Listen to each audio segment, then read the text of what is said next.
జీవముగల దేవా బహుగా స్తుతులకు అర్హుడా నీవే. గట్టిగా యెహోవా జీవముగల దేవా బహుగా స్తుతులకు అర్హుడా నీవే. అన్యజనులలో ధన్యత చూపుచు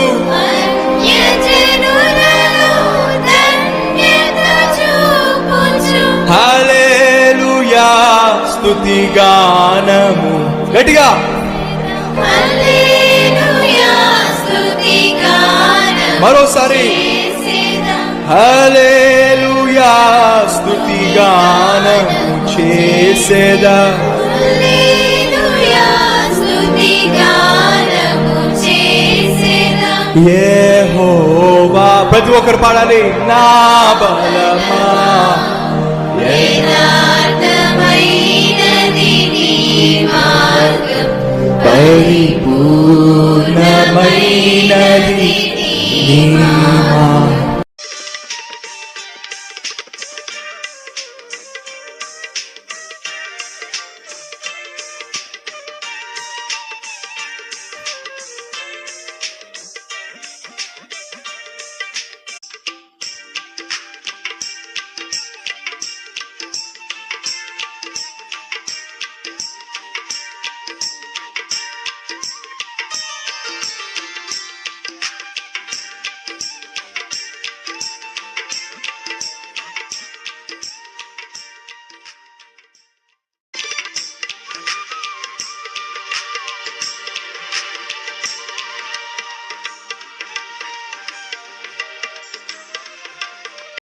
దేవుడు ఏదైనా ఆజ్ఞ ఇస్తే అది వెంటనే చేయాలి.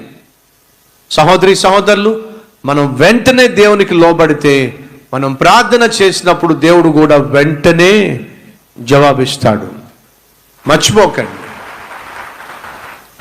మనకు దేవుడు ఏదైనా చెప్పినప్పుడు దాన్ని మనం పట్టించుకోకుండా నిర్లక్ష్యంగా ఉంటూ మనకిష్టం వచ్చినప్పుడు లోబడ్డం, మనకిష్టం వచ్చినప్పుడు మాట వినడం, మనకిష్టం వచ్చినప్పుడు సమయం అనుకూలంగా అనిపించినప్పుడు అప్పుడు ప్రభువా అన్నామని అనుకోండి, దేవుడు కూడా అదే చేస్తాడు.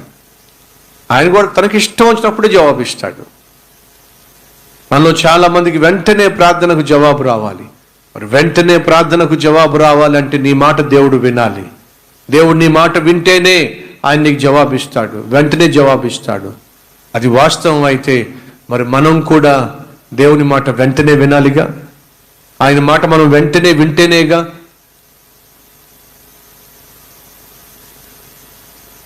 మనల్ని బట్టి ఆయన సంతోషించేది. మనం మాత్రం ఆయన మాట వెంటనే వింటలేదు, కానీ మన మాట మాత్రం ఆ మహా గొప్ప దేవుడు వినాలని ఆశపడుతున్నాం. ఎంతవరకు ధర్మం ఆలోచించండి. ప్రపంచాన్నే పరిపాలిస్తున్న రాజు యొక్క మాట మనం వెంటనే వింటలేదు, కానీ పరమ పాపిష్టి వాళ్ళమైన మనం ఏదైనా రాజుతో మాట్లాడితే ఆయన మాత్రం వెంటనే వినాలి, ఆయన మాత్రం వెంటనే జవాబు ఇచ్చేసేయాలి. కాస్త ఆలస్యం అయితే, దేవుడా నువ్వు ఎక్కడున్నావు? నేను నీతో మాట్లాడినప్పుడు నువ్వు ఎక్కడున్నావు? బారులో ఉన్నావు. నువ్వు ఎక్కడున్నావు? అమ్మాయిలతో ఉన్నావు. నువ్వు ఎక్కడున్నావు? పాపిష్టి పనులు చేస్తూ ఉన్నావు, ఇంట్లో గొడవ పడతా ఉన్నావు, కొట్లాడుతూ ఉన్నావు, మోసం చేస్తూ ఉన్నావు.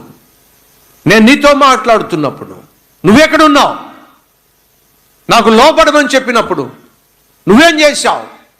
నీ బ్రతుకు మార్చుకో, నువ్వు చేస్తుంది పని సరైనది కాదో, నేను నిన్ను చూసిన ప్రతిసారి నువ్వు నీచమైన వాడిగా పాపిస్తానిగా కనిపిస్తూ ఉన్నావు, మారో అని నేను చెప్పినప్పుడు నువ్వెక్కడున్నావు? నువ్వేం చేశావు?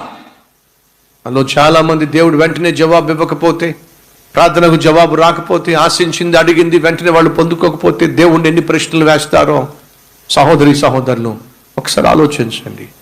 దేవుడు నాకు వెంటనే జవాబు ఇచ్చాలి, వెంటనే ఆరోగ్యం బాగు చేయాలి, వెంటనే నాకు మంచి రిజల్ట్స్ ఇవ్వాలి, వెంటనే నాకు ఉద్యోగం ఇచ్చేసేయాలి, వెంటనే వ్యాపారం లాభం వచ్చేసేయాలి, వెంటనే వీసా వచ్చేసేయాలి, వెంటనే అనుకున్న వ్యక్తితో పెళ్ళి అయిపోవాలి, వెంటనే వెంటనే వెంటనే దేవుడు చేయాలని ఆశపడుతున్నావు. ఒక్కసారి ఆలోచించు. నువ్వు ఎప్పుడైనా వెంటనే దేవుడికి లోబడ్డావా? దేవుడు చెప్పిన వెంటనే నువ్వు మాట విన్నావా? దేవుడు చెప్పిన వెంటనే నీ హృదయాన్ని సరిచేసుకున్నావా? దేవుడు చెప్పిన వెంటనే నీ పాపాన్ని ఒప్పుకున్నావా? లేదే. ఎంతగా దేవుణ్ణి విసిగించావు, ఎంతకాలం దేవుణ్ణి నడిపించావు, ఎంతకాలం దేవుడిని చుట్టూ తిప్పించుకున్నావు? ఎంతకాలం దేవుడు నిన్ను బ్రతిమలాడుతూ వచ్చాడు? ఎంత ఓపిక పట్టాడు, ఎంత సహించాడు, ఎంత భరించాడు.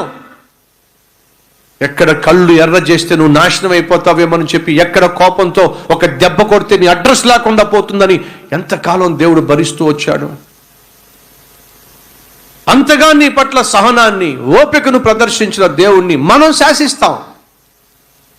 మనం దేవుడికి చెప్తాం, ఎందుకు ఇంత ఆలస్యం చేస్తున్నావు, ఎందుకు నాకు వెంటనే జవాబు ఇవ్వటం లేదు. ఎంత దారుణం అండి. వెంటనే దేవుడు నీకు జవాబు ఇవ్వాలా? వెంటనే నువ్వు లోబడు. వెంటనే దేవుడు నిన్ను కనికరించాలని ఆశపడుతున్నావా? వెంటనే దేవుడు నీతో మాట్లాడినప్పుడు లోబడు.